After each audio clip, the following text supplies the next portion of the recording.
Alright guys, welcome back to the channel. My name is Randall. This is the McClures. We react, review, look at, make fun of.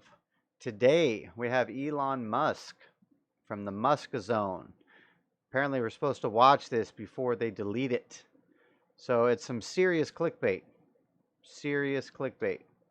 But I clicked it. So we're in it. We're in it. Here we go. Let's see what's happening.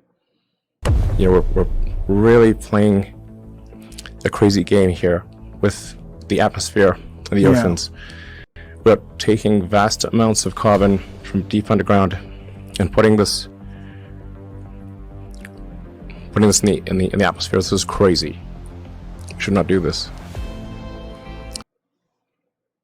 Like, he's supposed to be like a really smart person, right? He knows that all that was in the atmosphere in the first place, right? And then it went in, and then it comes out, and then it goes in. You know, cycles and science and shit. It's very dangerous.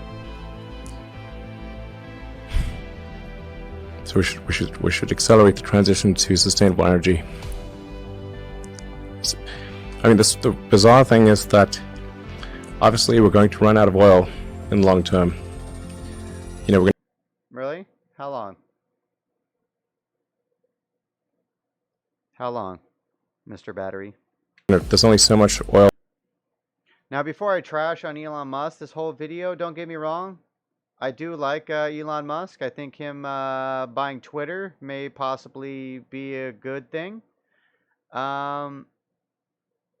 He may be a shill. Who knows? But this whole green movement is bullshit. That's for one. It's all bullshit. We can mine and burn. It's tautological. We must have a sustainable energy transport and energy infrastructure in the long term. So we know that's the end point. We know that.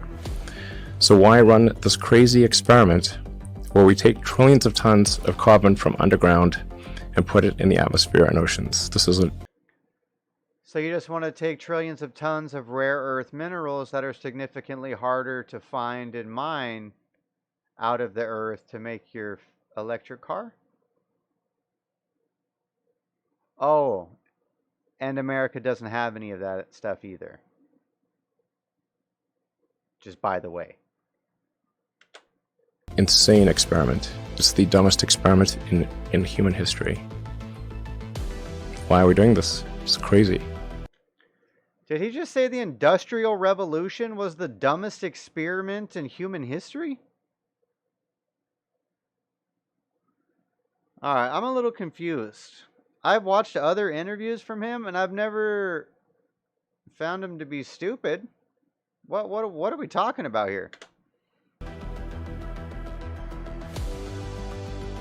I think we need to watch out about population collapse. This is somewhat counterintuitive to most people. They think that, well, there's so many humans, maybe too many humans, but that's just because they live in a city. If you're in an aircraft and you look down, they say if you dropped a cannonball, how often would you hit a person? Basically never. In fact, there's stuff falling in from space all the time. Natural meteorites, old rocket stages, all the time. But nobody worries about it because the actual, in fact, there's a good cool website called Wait But Why, and this guy Tim Urban, like, he actually just did the math, and all humans on Earth could fit in the city of New York. When I first started Eve, I was a miner, and I was really tired of getting all grinding on each other? On one floor. Don't even need the upper floors. So that's actually the cross section of humans as seen from Earth is extremely tiny, basically vanishingly small, almost nothing. So we need to watch out about population collapse. Low birth rates, I think, is a big risk. And it's also not exactly. So if you look down on us, we're insignificant nothing to the world. But we're going to destroy it?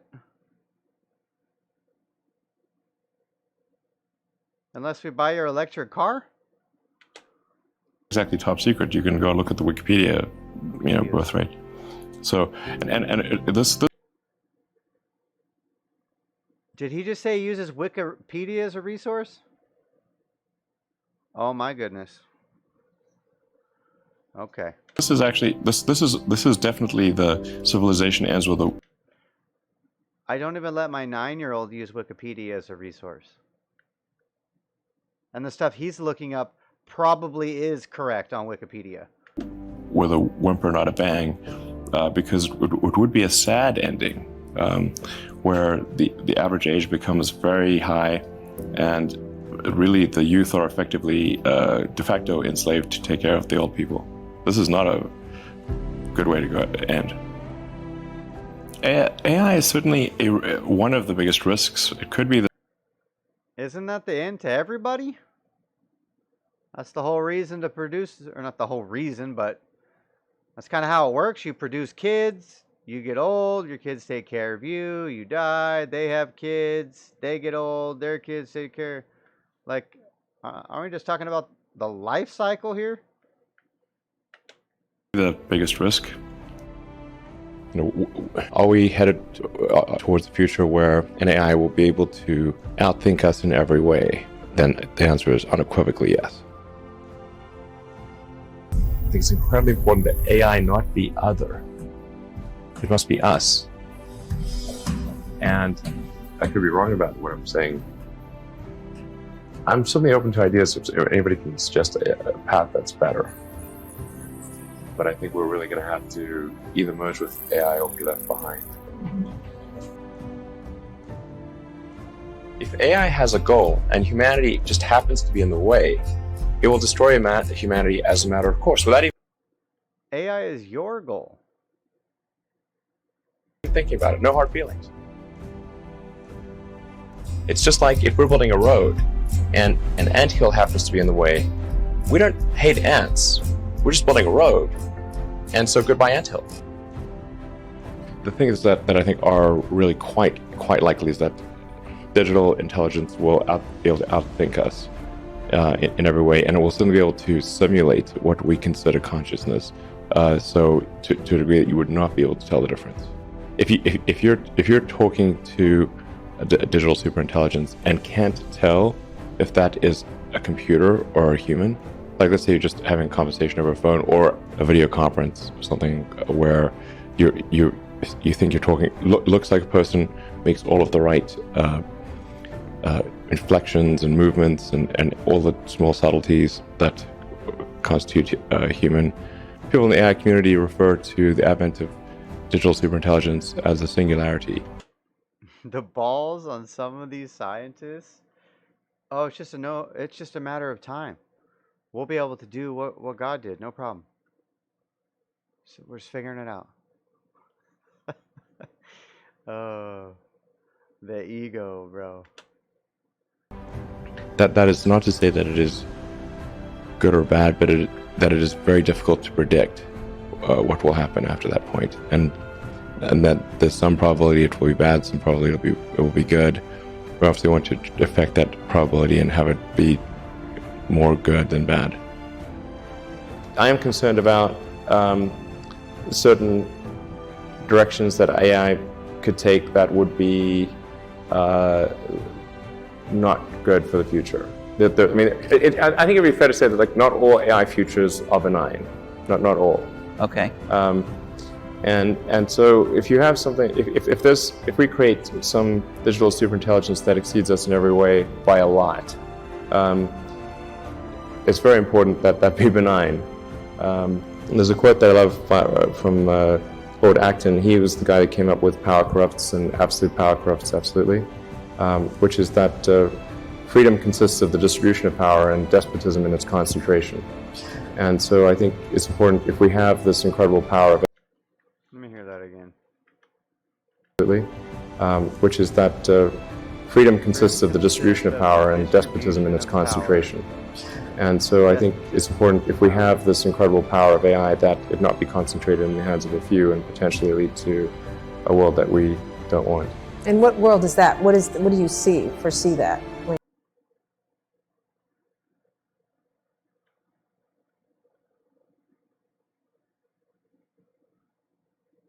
What happened? Did they delete the video while we were watching it? What's going on here? All right, we're back. When you see it. It's difficult. I mean, it's called the singularity because it's difficult to predict what future that might be. Except I don't know a lot of people who love the idea of living under a despot. I don't think people generally choose to live in a democracy over a dictatorship. And the despot would be the computer?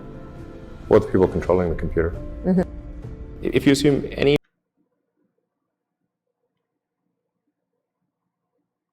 He would be controlling the computer, no? He's the one making the AI? rate of advancement in AI, we will be left behind by a lot. And so then we could be in, like, benign, but even the benign situation, if you have if you have ultra intelligent AI, we would be, so far below them in intelligence that it would be like, a pet. Yeah, so honestly, that would be the benign scenario. And I think that the biggest risk is not that the AI will develop a will of its own, but rather that it will follow the will of people that establish its utility function or its optimization function.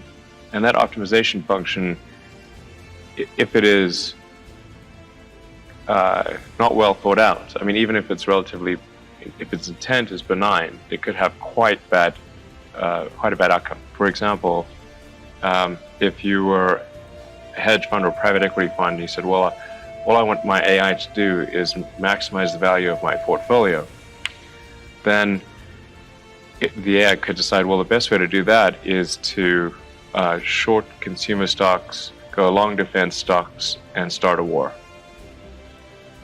And that would also be quite bad. And I think digital superintelligence would. So let's just back it up real quick. Let's re-listen to the Ukraine playbook. And that would also be quite bad. And start a war. Short consumer stocks, go long defense stocks, and start a war. That doesn't sound familiar at all. Bad. Nope. And I think digital superintelligence would also be potentially a public safety risk, and so I think it's very important for regulators to keep an eye on that. And the evolution of life has been. Question: would you build a website for a major brand with more than 200 million users using web? Primitive life, I think, started around 3.5 to 3.8 billion years ago. And what are the important steps in the evolution of life? And obviously there was the advent of single-celled life, there was differentiation to plants and animals, there was life going from the oceans to land, there was... All right, here's my other problem with old Musky Musk. You still believe in evolution? That a dog became a horse?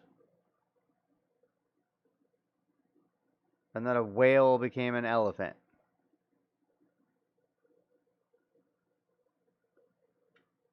All right, bro. Mammals, consciousness, and I would argue also on that scale should fit life becoming multiplanetary. And in fact, I think consciousness, it's the next step, actually, because you really kind of need consciousness to design vehicles that can transport life over hundreds of millions of miles of irradiated space to an environment that they did not evolve to exist in. It would be very convenient, of course, if there was another planet. We don't evolve to exist in environments. We adapt.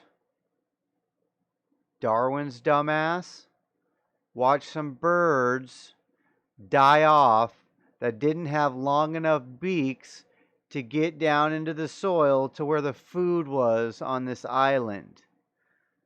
So the short-nosed birds died, Long nose, birds bred together.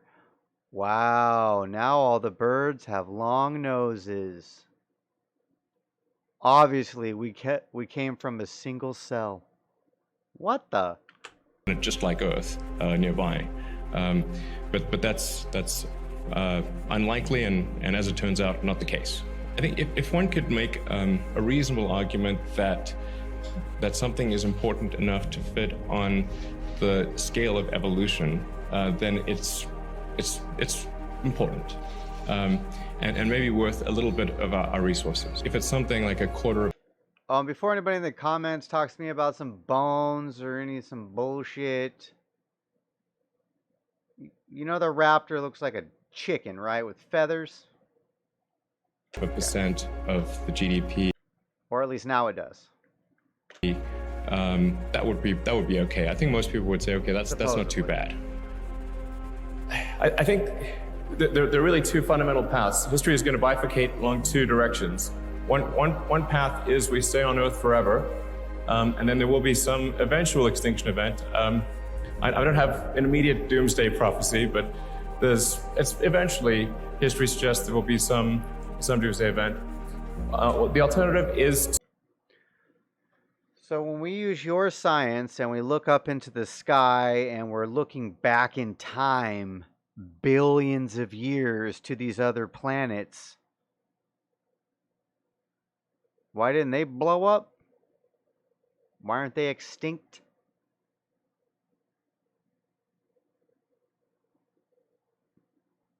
To become a spacefaring civilization and a multi-planet species, which I hope you would agree that is the right way to go.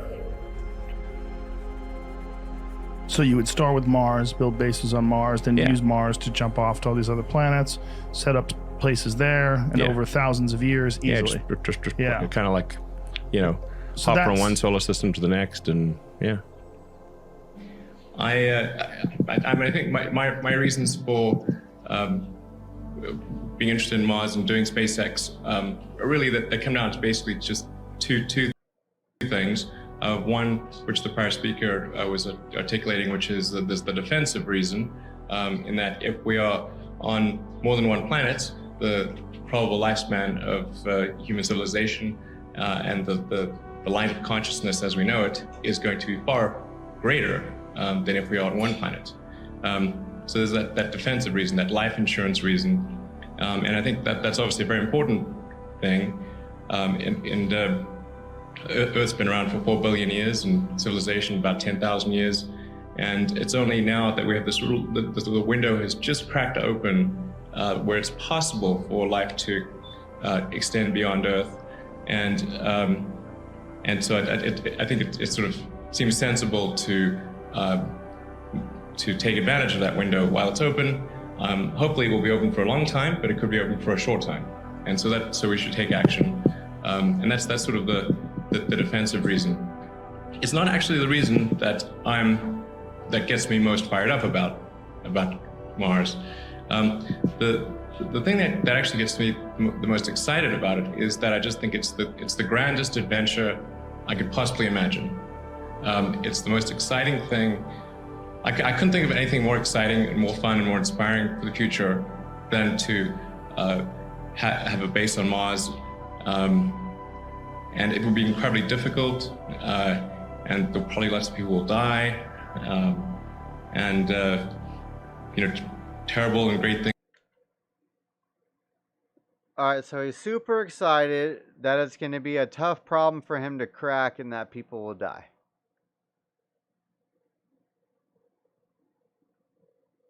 Oh yeah, and it's a life insurance policy just in case the entire human race is going to be wiped out. Things will happen along the way, just as happened in the formation of the United States. How many tax dollars do I have to give you right now for this? Because I thought his two reasons were going to be government grants and tax credits, but apparently they're not. But it'll be one of those things that is incredibly inspiring, and we must have inspiring things in the world. Life cannot just be about solving, this problem or that problem. There must be things that, when you wake up in the morning, you're glad to be alive. And that, I think, is, for me, the most important reason why we should pursue the establishment of life on Mars. It seems like that's imperative. Like that has to happen if the human civilization is going to survive, because our planet is just, we're too subject to natural disasters and our own folly, and if the species is going to survive, we kind of have to escape. It's mostly about the species. I mean, there have been some... So if the species is going to survive, we have to leave the place we quote-unquote evolved to live in, go to a harsh environment we're not evolved to live in. That's how we survive. Okay.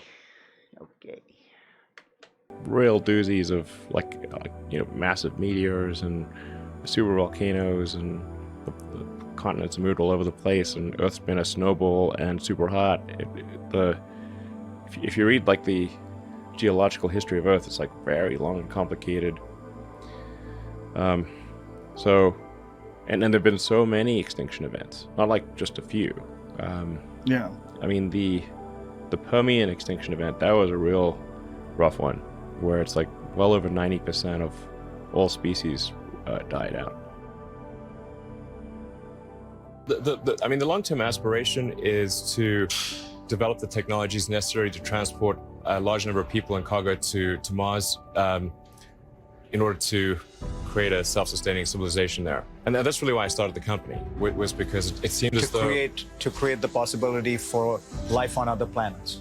Yeah, exactly. I mean, it sort of started off when I was thinking about what to do after PayPal, and I'd always been interested in space, but I didn't think there's...